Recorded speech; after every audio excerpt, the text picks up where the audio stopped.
धन्य माता पिता तयाचिया कोळी कन्या पुत्र होती सात्विक तयाचा हरी वाटे देवा गीता भागवत करीते श्रवण अखंड चिंतन विठोबाचे तुका म्हणे मला घडो त्याची सेवा तरी माझ्या दैवा पार नाही विठ्ठल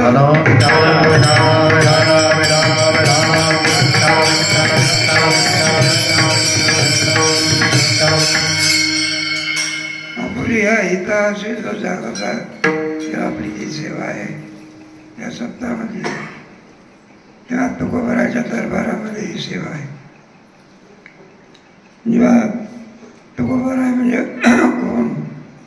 तुकाराम तुकाराम तुकाराम तुकाराम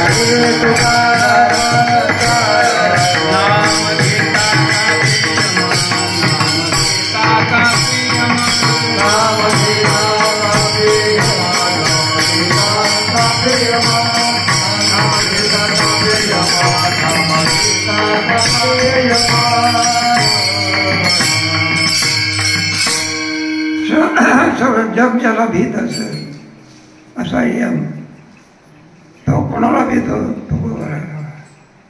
पण असे असणारे तुकोबर आहे. पांडुरंगाला सांगतात म्हणून पांडुरंगात मला सेवा द्या.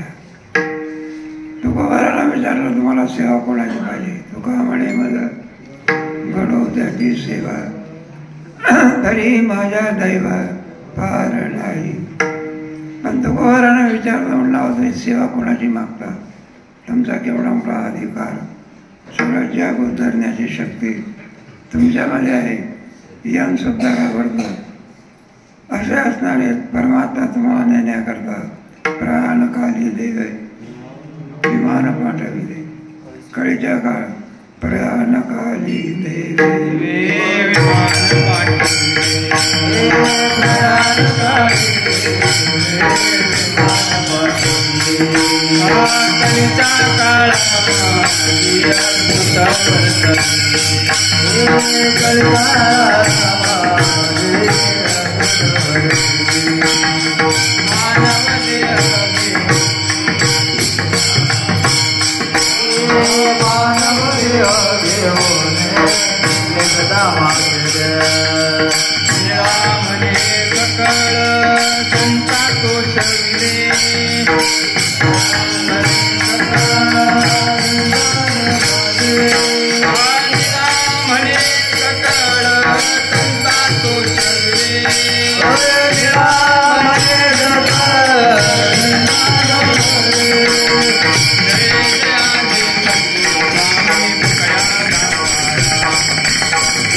वैकुंठाला नेण्याकरता परमात्मा येत असतो. काय अधिकार आहे बा तुकोबराचा. आणि असे तुकोबरा सेवा मागतात. म्हणलं पांडुरंगा आम्हाला सेवा द्या. तुका म्हणे माझं घडोबाची. म्हणलं तुम्हाला कोणाची सेवा पाहिजे. अभंगाच्या पहिल्या चरणात सांगतात आपुलिया हिता दुआसी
धन्य माता पिता तयाची.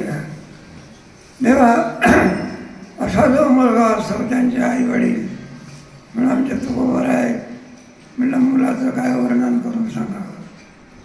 म्हणजे इतकं वर्णन करण्याचं मुलाचं काय कारण आहे. आपलं असे जो जागृत ज्याला आपलं हित कळतंय म्हणजे त्याचं काय वर्णन करून सांगा.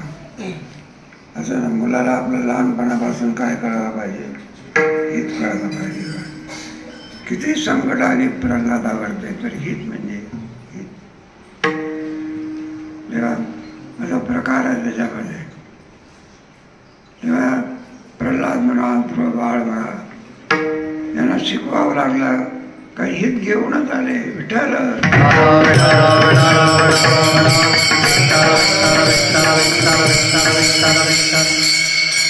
उलट घरचे लोक नाराज,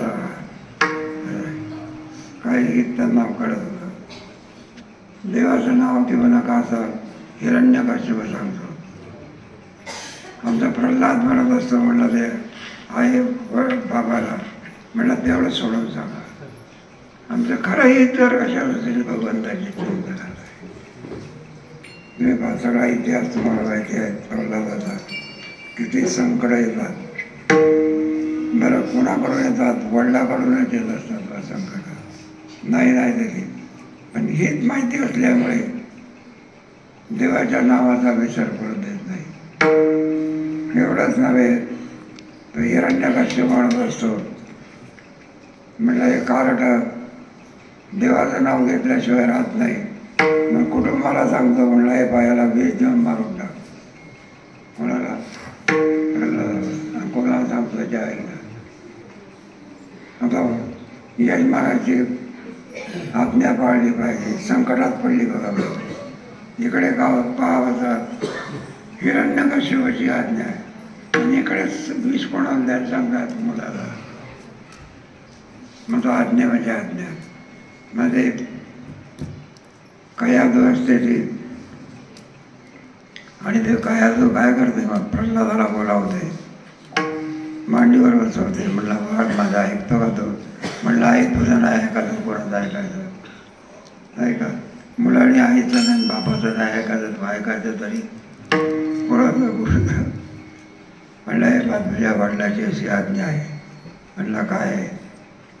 तू देवाचं चिंतन करत असतो, तेव्हा तुझ्या वडिलाची अशी आज्ञा आहे, चिंतन करणं काय कर, सोडून दे. प्रल्हाद म्हणत असतो, बाई म्हणून तेवढं सोडून काही सांग, तेवढं मात्र तुझं काही सांगशील ते ऐकण्याकरता काय, पण देवाचं चिंतन सोडून दे. मला एवढं सांगू नको. म्हणलं तुला माहिती नाही का? म्हणलं काय आहे?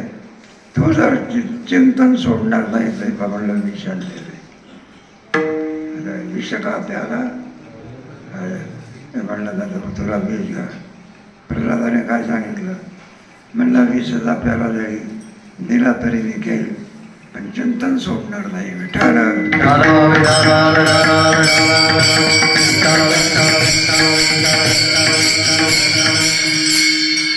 अरे म्हणतात विषाचा प्याला जर घेतला तू जगशील का? म्हणलं मेलो तरी झाले. निष्ठावंत भाव भक्ताचा देह जावो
असेच प्रसंग आहे.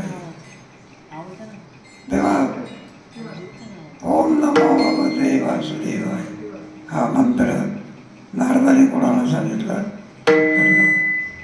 ध्रुवाला. भागवतामध्ये विस्तारपूर्वक कथा आहे. तेव्हा म्हणायला म्हणले बा देवाचं चिंतन म्हणायचं. बाप आग्रह करत असतो, आई आग्रह असते, मनात जावं नको तरी ध्रुवा गेल्याशिवाय राहत नाही. पुढचा इतिहास आहे. नारदाच्या मुखामधून जरा मंत्र घेत असतो, ओम नमो भगवते वासुदेवाय, असा मंत्र आहे. तेव्हा हित म्हणजे हित असं त्याला कळालेलं आहे. किती प्रयत्न केला आम्ही ऐकलेलं आहे. सांगतो तुम्हाला, शाळेमध्ये पोरं जात असतात, घरचे संस्कार असतात. तो पोरगा गंध लावून जात असतो कुठे शाळेमध्ये, नदीकडचा प्रवाहाचा आहे. तो गुरुजीच म्हणत असतो गंध लावून यायचं नाही. काय गुरुजीचा मुळा गुरुजी म्हणते गंध लावून यायचं नाही. आणि आमच्या घरची काय आहे परंपरा आहे.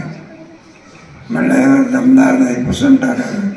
ते म्हणलं गुरुजी काय करा, पण मला म्हणलं गंध लावून येणार म्हणजे आपली देतो जाण्याला. त्याचा निश्चय पाहिला म्हटल्यानंतर गुरुजी म्हणत असतो, तुला जसं वागायचं असेल तसं वाग.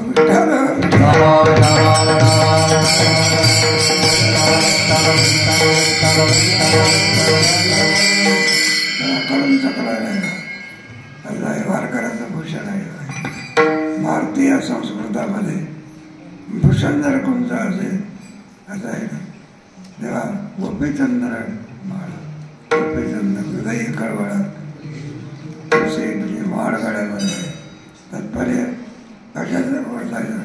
अशी जी मुलं असतात त्या मुलाला जन्म देणारे आई वडील जे असते ती किती धन्यता असते. अभंगाच्या पहिल्या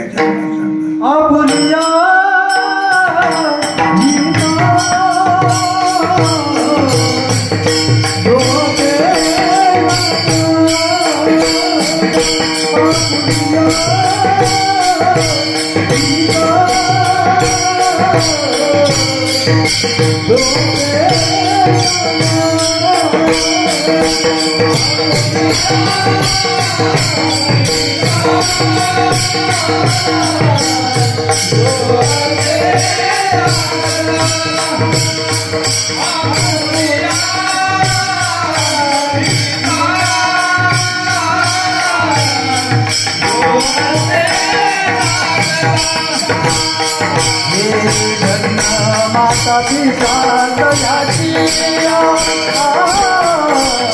धन्य माता पिता दयाची, कुळी कन्या होती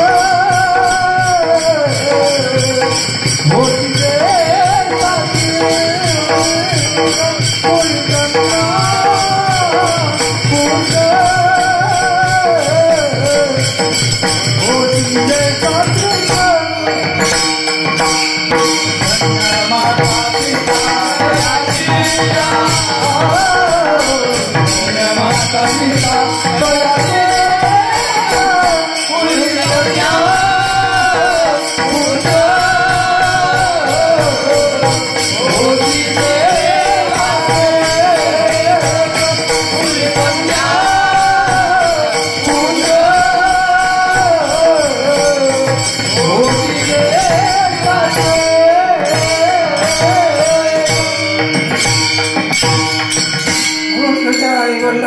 धन्यता दिला होता. भारतीयांचा इतिहास जरी पाहायला लागला, ज्यावेळेला की महात्मा गांधी उच्च शिक्षणाकरता लंडनला जात असतात, आईची आज्ञा पाहिजे असे. आईला वाटत असते अमेरिकासारख्या पुढे दुसऱ्या देशात गेला शिक्षणाकरता. दुसऱ्या देशामध्ये काय आहे त्याला विधी नाही, निषेध नाही, खुशाल दारू पितात, काही खातात. हे संसार आपल्या पोराला लागतील. महात्मा गांधींनी चांगलं म्हणे तो काळजी करणार नाही बरं का. प्राण जरी गेला तरी मांस आणि जागृत पिणार नाही.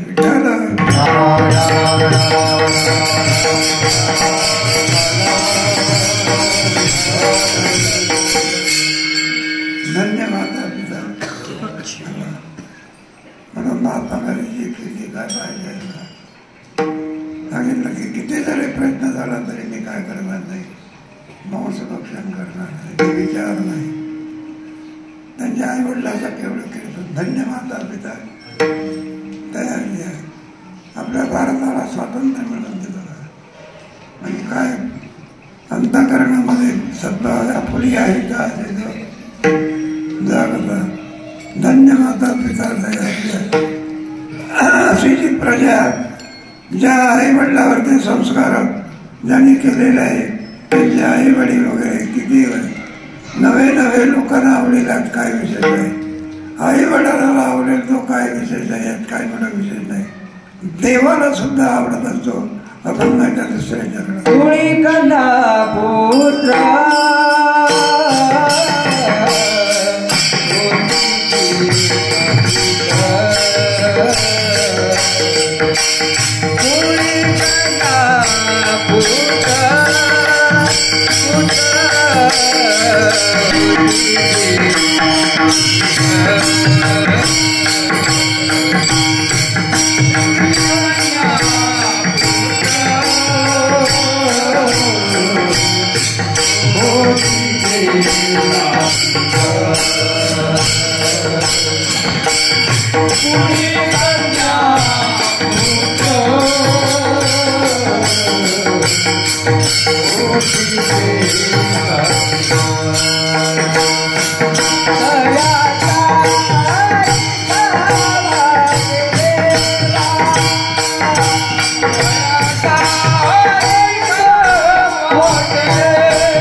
किती आवडतो ती आवड सांगता येत नाही का.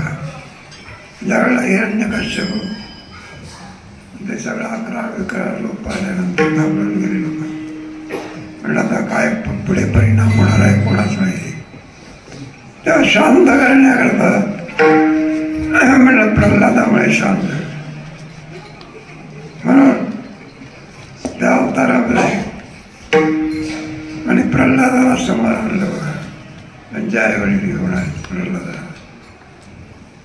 भगवंताला इतका आनंद आला प्रल्हादाला उचलून देवाने कडेवर घेतलेला आहे.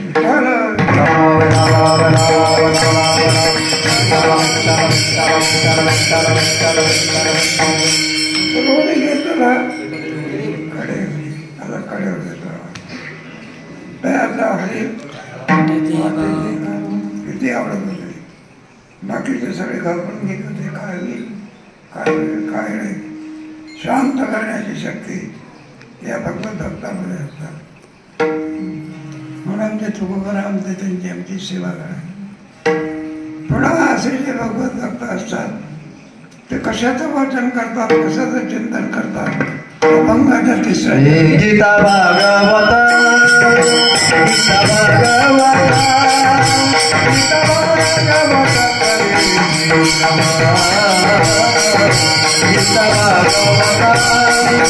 गीता भागवत गीता भागवत गीता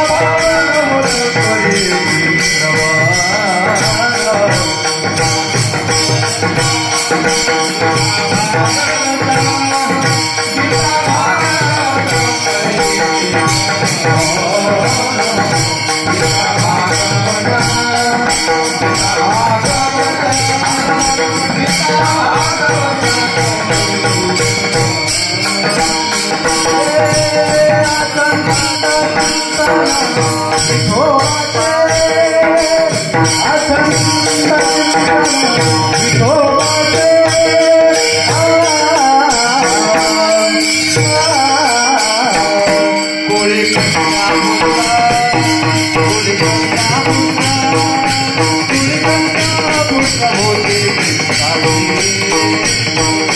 कोणी कन्या पुत्र कोणी कन्या पुत्र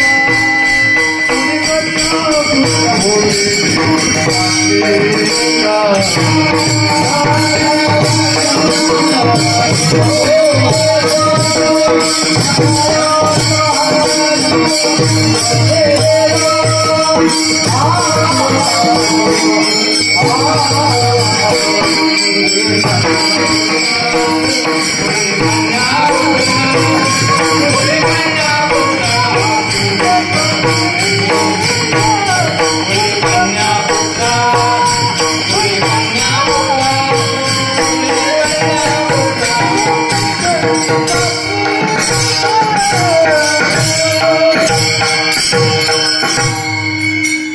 कोळी कन्या पुत्र होते हे साठी भगवंताने सगळा वेद आणि अर्जुनाचं निमित्त करून भगवद्गीतेमध्ये आणलं. गीता भागवत करीत ईश्वर गीतेमध्ये आणलेलं आहे. आणि परीक्षेचा उद्धार करण्याचं निमित्त करून भगवंताने शुकाचार्याच्या मुखाप्रमाणे भागवत बसवलेलं आहे. त्याच्यामध्ये महान शक्ती भरलेली आहे. काय भागवतामध्ये शक्ती आहे. परीक्षेला सांगितलं तुझा 7 दिवसापासून मरण होणार आहे, श्वास चावून मरणार आहे. अशा या महान संकटामधून आमच्या शुकाचार्याने त्याचे संकट दुःख हरण कोणत्या ग्रंथाने केलं? भागवत. 7 दिवस काय सांगितलं? भागवत सांगितलं. असा अपूर्व ग्रंथ जगाच्या ग्रंथामध्ये सर्वात मोठेपणाचा भाग कुणाला जर मिळाला असेल तर भगवद्गीता आणि भागवत. गीता भागवत हे जे आपल्याला द्वापर युगामध्ये भगवान श्रीकृष्णाने धन दिलेलं आहे, या धनाचं वर्णन करून सांगता येत नाही. तेव्हा इतके संस्कार कशामुळे प्राप्त होत असतात? गीता भागवत करीत ईश्वर आणि अखंड चिंतन विठू पाहिजे. ज्या भगवंताचं नाव मुखामध्ये आहे असल्या प्रकारचे जे भगवत भक्त आहे, धन्य माता पिता. आणि अशा या भगवत भक्ताकडून तुकोबा म्हणतात मला जर सेवा करावी तर माझ्या दैवाला कोणत्याही प्रकारे पारवार नाही. अभंगाच्या शेवटी तुका म्हणे माझा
तया हरे वाटे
धन्य माता पिता तयासिया कुळी कन्या पुत्र भोवतीचे साथी तयाचा हरिक वाटी देवा गीता भागवत करीते श्रवण अखंड चिंतन विठुराई तुका म्हणे मन घडव त्यांची सेवा तरी माझ्या दैवात फार नाही विठ्ठल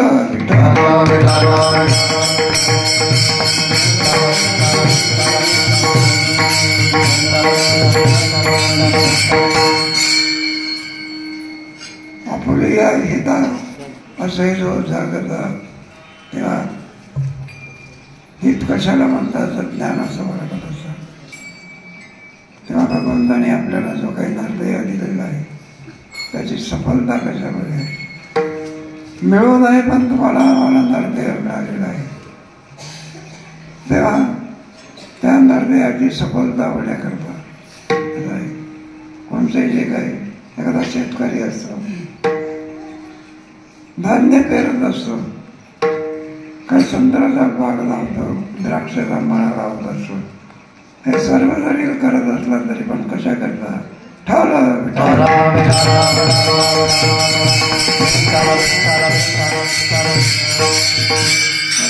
सफलता होईल शेतकरी सगळी संत्र्याची बाग तोडत होता आम्ही त्यांना विचार म्हणलं गाव एवढी संत्र्याची बाग आणि तुम्ही खुशाल तोडता. ते म्हणलं महाराज तुम्हाला कळणार नाही. म्हणलं कशा काय ते तोडताय तुम्ही? अहो किती सावली पडते, काय सुंदर दिसते. म्हणलं सावली करता बाग लावली का? बरं का सुंदर दिसण्याकरता लावली. मग ती सफलता कशामध्ये आहे? फळं आली पाहिजे. आणि मग घनदाट पीक आलं बरं का, पानं कमी आणि फळं जास्त. आंब्याचं झाड पानं कमी आणि फळं भरपूर. असं सोळाने पीक जर झालं मग त्या शेतकऱ्याला किती आनंद होत असतो. भरघोस पीक होत असतं.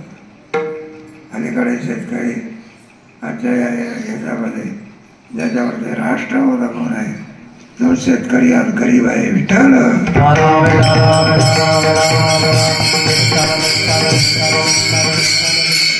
ढेकळामधून पीक काढणं सामान्य गोष्ट आहे का? आज म्हणून आपल्या भारताचा नारा आहे जय जवान जय जय किसान. हे जर यांची जर मदत नसेल तर आपलं काय होईल? काही असं घरगावाच पीक जर आलं म्हणजे शेतकऱ्याला केवढा आनंद होतो. मग ठाकूरचं लग्न करायचं असलं मग थाटा बरं का, मग का घोड्यावर बसून द्यायचं का हेलिकॉप्टर. म्हणून आपला देश जो आहे अजूनही देशामध्ये गरिबी गेलेली नाही. गरिबीमध्ये काय दुःख आहे हे गरीबाला विचारायला. विठ्ठल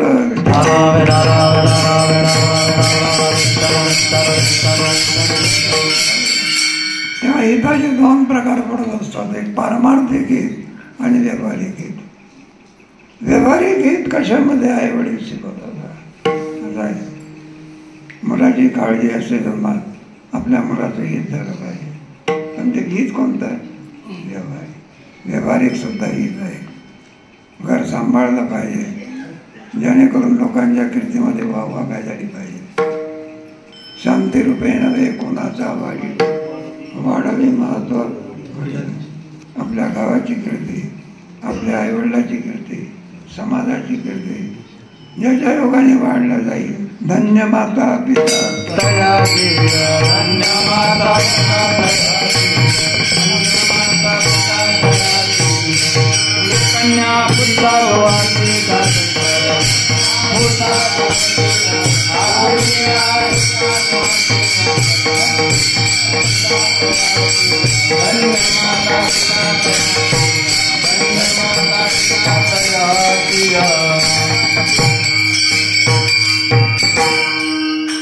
मुलाच्या अगोदर जर कोणाची लेकराची अनुवाय माऊलीची ऐशी करुण्याची जाते.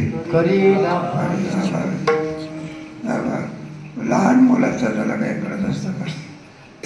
कल्पना करा तिला जर कुठे नदीवर ते धुण्या करता जायचं असलं ते मुलं अगोदर धावत धावत आहे मी आल्याशिवाय राहणार नाही.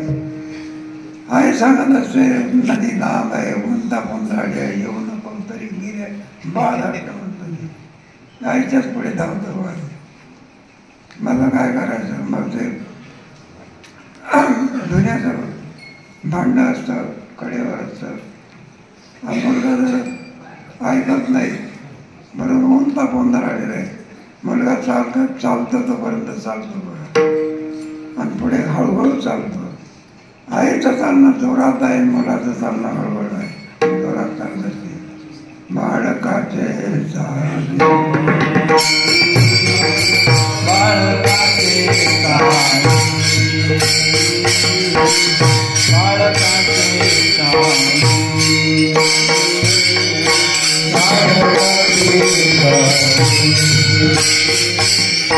माता पाऊल घाली माता पाऊल घाली कैसे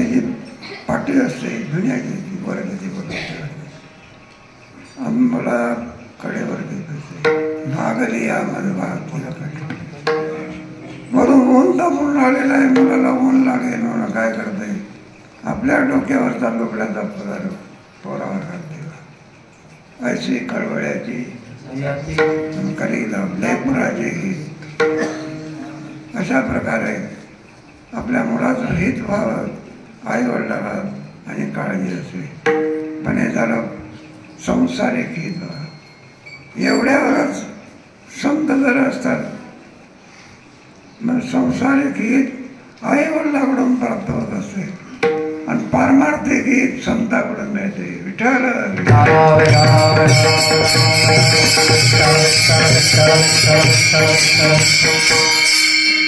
संतांच्याकडून सुद्धा संतही सुद्धा जसे आई वडील आपले आई बाप आहे त्याप्रमाणे संतही सुद्धा आपले आई वडील बाप कोणती उपमा द्यावी तुम्ही समुद्र माय बाप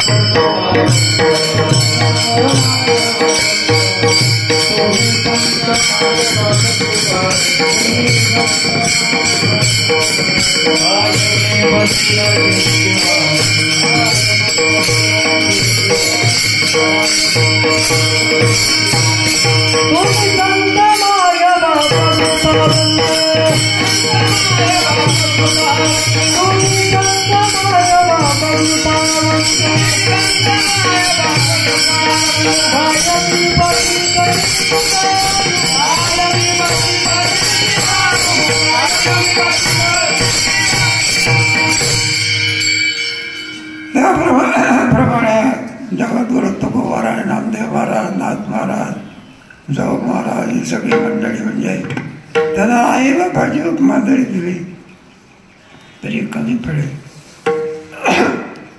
म्हणून व्यावहारिक हित सांगण्यामध्ये आई वडील आहे पण पारमार्थिक मग पारमार्थिक हित कशा करता असते होणारं जे काही संकट आहे त्या संकटामधून महान संकट जर कोणतं असेल जन्ममृत्यूचं आहे याच्यातून आई वडील पाडू शकत नाही असं आहे जेवायला देईल बरं का भुकेचं दुःख नाहीच करी आणखी काही जर दुःख नाहीच करी पण जन्ममरणाचं दुःख निवृत्त करण्याची शक्ती आई बापामध्ये आहे ही संतात आहे तुकोबा आहे ज्ञानेश्वर महाराज त्यांच्यामध्ये आहे त्यांच्यामध्ये एक वार आहे तुकामध्ये काळ नाका करू न शकेल तुम्ही सांभाळिले संती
मोठं संकट जर कोणावर आलं असेल तर राजा परिस्थितीवरती आले 7 दिवसानंतर साप चावून काय होणार मरणार सगळे येऊन भेटतात राजे रजवाडे सर्व काही सुविधा करतील पण या संकटातून निवृत्त करण्याची शक्ती यांच्यामध्ये नाही आई वडला शेवटी असा इतिहास आहे 7 दिवसानंतर संपणार त्यावेळेला त्यांचं भाग्य राजा परिस्थितीचं पांडवाचं त्यांना भेटण्याकरता श्रीमद परमहंस परिव्राजकाचार्य सुखदेवजी महाराज येतात आणि सुखदेवजी महाराज आल्यानंतर मग काय आणि त्यांना 7 दिवसपर्यंत भागवत सांगतात श्रीमद एकदा भागवतम पुराणामध्ये जाऊन श्रीकृष्णाने रावला हे अमृत त्यांना प्राप्त होतं. शेवटचा आपल्याला इतिहास माहिती आहे. शेवटी आणि शेवटचा दिवस असतो त्या दिवशी साप चावून मारणार आहे. तो साप येऊन बसलेला असतो कोणाचा राजा परीक्षित असा असतो. महान शुकाचार्य म्हणताय राजा परीक्षित आहे, आज तुझा मरणाचा दिवस आहे, साप तुला चावणार आहे. त्यावेळेला राजा परीक्षित काय उत्तर देतो मला, गुरुदेव तुमच्या या उपदेशामुळे ज्ञानामृतामुळे राजा परीक्षित अमर कोण झालेला आहे.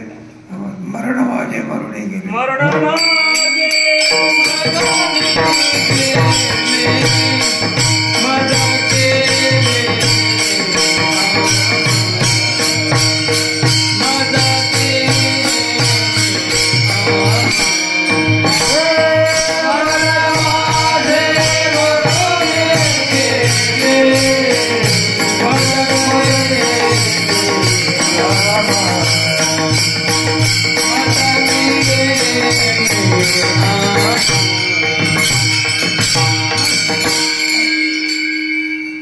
तुमच्या उपदेशाने राजा परीक्षित अमर झालेला आहे.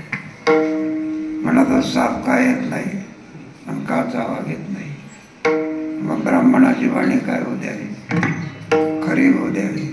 बरं का, राजा शुकाचार्य परीक्षितेला सांगतो तुला परीक्षित आपलं काम संपलेलं आहे. म्हणलं साप मी आहे तोपर्यंत येणार नाही समोर. का त्याला वाटलं मी जर गेलो आणि शुकाचार्याचं जर दर्शन घेतलं तर माझ्या अंगात असलेलं जे विष आहे ते अमृत होऊन जाईल. ब्राह्मणाची वाणी खरी होणार नाही, म्हणून ब्राह्मणाची वाणी खरी झाली पाहिजे. एवढ्या करता शुकाचार्याने बद्दल आपलं काम संपलं, अमर केलेलं आहे. शिक्षक शिकवत असतो, परीक्षेच्या वेळेला आधी जवळ राहत बघा आम्ही शिकवलेलं आहे, आमचं काम संपलं. 50 पैकी किती मार्क मिळेल, 50 तयारी करून देतो. त्याप्रमाणे मरणाची भीतीच घालवलेली आहे. हे कार्य जर कोणी केलं असेल शुकाचार्याने केलं. म्हणून एक पारमार्थिक हित आणि एक सांसारिक हित. सांसारिक हित आई वडील करतात आणि पारमार्थिक हित संत करतात. धन्य माता पिता असे असणारे जगद्गुरु तुकोबार आहे. ज्ञानेश्वर महाराज हे महाराष्ट्र भूमी म्हणजे पुण्यवान आहे. इथं संतांचं उभं पीक आहे. बरं का, सगळ्यात जातीत संत आहे. आणि हे जर संत झाले नसते एवढा आनंद कोणी दिला असता. जगद्गुरु तुकोबार झाले नसते, ज्ञानोबा झाले नाही, आमची आपली काय अवस्था झाली असते. संसारात कुठे आनंद असतो का, या संतांच्यामुळे आपल्याला आनंद आहे. म्हणून अशा संतांचा पण एकदा भजन करू. ज्ञानेश्वर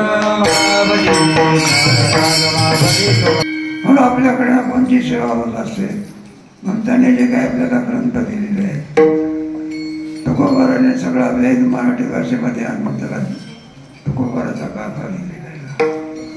ज्ञानोबाराने ज्ञानेश्वरी लिहिली आणि हेच आपलं कर्तव्य आहे. याच्यामध्ये महान शक्ती आहे. दोन्ही प्रकार रहित करून देण्याची शक्ती अशा या ग्रंथाची निर्मिती करून तुमच्या आमच्या हातात दिली आहे. तो ग्रंथ आमच्या पांडुरंग बाबाने गाथा मंदिरामध्ये सर्वांना त्याचं दर्शन व्हावं म्हणून पाहिल्याबरोबर मिळालं पाहिजे. असं आहे गीता मंदिर. आणि त्याचप्रमाणे भंडारा डोंगरावरती सुद्धा जागतिक कीर्तीजवळ लोकांनी विचारलं, म्हणलं अहो एवढं मला खर्च कशा करता करतात, 70 कोटी रुपये खर्च झाले.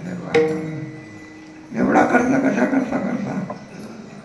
तेव्हा आणखी आमच्या मंडळीने सांगितलं, म्हणलं पहा तुम्ही जरी राम मंदिर करण्याकरता अयोध्येला एवढा खर्च कशा करता. मला जगाला कळलं पाहिजे मग तुमच्या रामापेक्षा आमचा राम काय कमी आहे का.